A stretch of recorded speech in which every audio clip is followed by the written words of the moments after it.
প্রশ্ন হলো আল্লাহর ওলি কারা?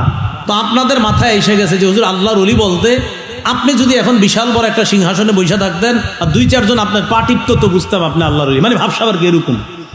তো বিষয়টা কিন্তু এমন না। আল্লাহ বলে আল্লাযীনা আমানু ওয়া কানু ইয়াত্তাকুন, যারা ঈমান এনেছে আর আমি আল্লাহকে যারা ভয় করে আমি কোরআনে তাদেরকে আমার ওলি বলে ঘোষণা করলাম। তাহলে আল্লাহর ওলি কারা? যারা ঈমান আনে আর আল্লাহকে ভয় করে। বলেন আল্লাহর ওলি কারা? যারা ঈমান আনে আল্লাহকে ভয় করে। বলেন তো পুরাটা আল্লাহর ওলি কারা?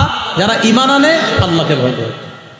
এখন এই এলাকার একজন রিক্সা চালক তিনি আল্লাহকে ভয় করে। এই এলাকার একজন গার্মেন্টস শ্রমিক আল্লাহকে ভয় করে। এই এলাকার একজন কৃষক আল্লাহকে ভয় করে। এলাকার মানুষ তারে আল্লাহর ওলি বলে না, কিন্তু তিনি আল্লাহরে ভয় করে, যেটা এলাকার কেউ জানে না। এলাকার মানুষ জানুক আর না জানুক, আল্লাহ কয় ইন্না আক্রামাকুম ইনদাল্লাহি আতকাকুম। এই এলাকার মধ্যে একটা মানুষ যারা আমরা চিনি না, কিন্তু ওই লোকটা আল্লাহরে সবচেয়ে বেশি ভয় পায়। হতে পারে লোকটা কৃষক, হতে পারে রিক্সা চালক, হতে পারে শেখুল হাদিস, হতে পারে মুহাদ্দিস, অথবা হতে পারে সে কোনো নিম্ন শ্রেণীর একটা কর্মচারী, কিন্তু আল্লাহকে ভয় করে।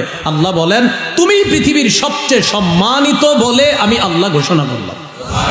আক্রামাকুম, তোমাদের মাঝে সবচেয়ে সম্মানিত।